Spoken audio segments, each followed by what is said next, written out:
Alright class, this is going to be a 2-in-1 lesson. This is going to be how to rip your 3-inch supports for your cabinet as well as the crosscut and the finished size. Pay close attention to what I do when I demonstrate it to you.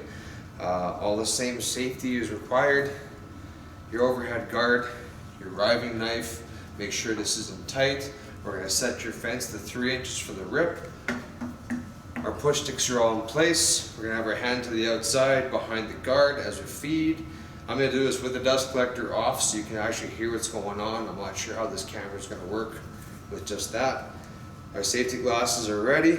Okay, I'm going to set my fence at 3 inches. I've already pre-planed the pieces and pre-jointed the edge. So my good edge goes against the fence like so. Have my push stick ready. I want 3 pieces. I have 3 supports. Turn this all on. Drop our guard in place. My hand stays here. It doesn't move. I'm pushing through. Okay. Walk my thumb. Put my push stick in the center. And cut.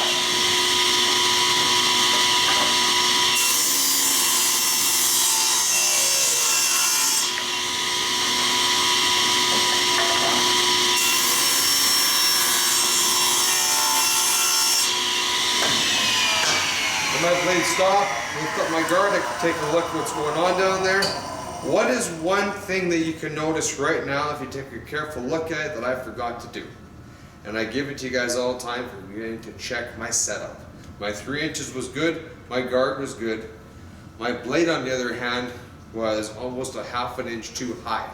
So to fix that, I will do that right now. Okay, drop that down. So my gullets are just above the height. Now we're good to go. I'll move these out of the way.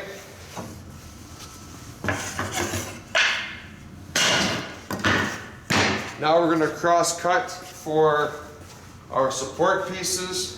Remember, our support pieces have to be identical to our base shelf. They can't be anything different. Okay? This is going to require 2 cuts and 2 sets. Okay? So first step is I'm going to take my miter gauge, I'm going to drop it down top like this. I'm going to move my fence out of the way because right now I don't need it where it is. Okay, and I'm going to take and I am going to square off one edge. If you don't remember how to square up your miter gauge, open it up so it swivels, drop it in place, push it tight up to the base of the guide bar. Lock it in. Now I'm 90. Now I'm going to make 3 trims. Turn them on. Drop this down. Remember, the magic finger goes in the center. And I'm just going to cut the end. What I like to do is cut the end. Place it here beside me.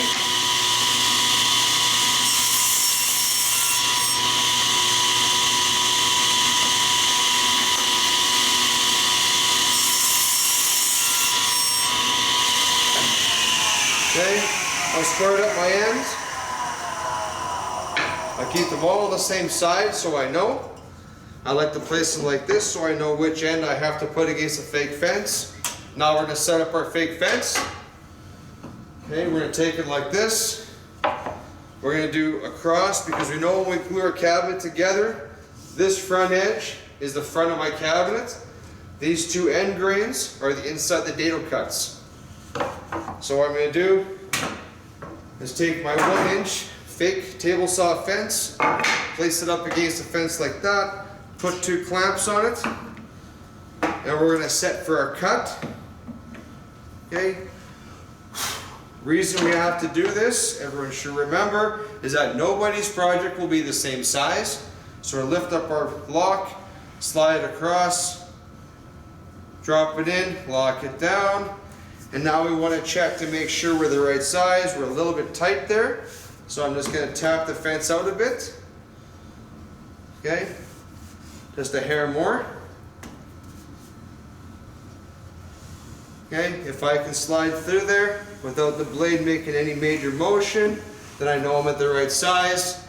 Okay, I've set my fake fence to this size here. Now I will unclamp the fake fence. I'll move it way into the back.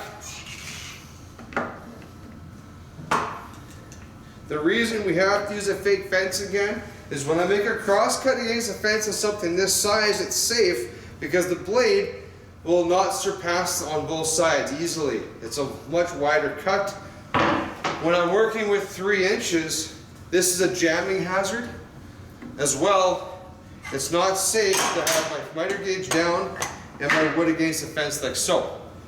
It's also a jam hazard because now I'm pinched here, here, and on the blade. By using a fake fence, I hold it. All I do is I butt it up to the side of the fence, click it like that, and all I'm going to do now is one hand on, and I'm squeezing backwards. I will now get the same size between here and here, and when I make the cut and contact the blade, I'm no longer in contact with the fence. Turn it on, lock it down. So again, down, butt it, squeeze, cut through. There's one.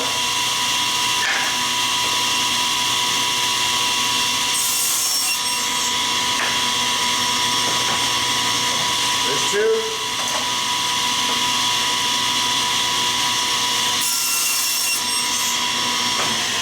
And there's 3. I place them on top. They are the same size as my base shelf.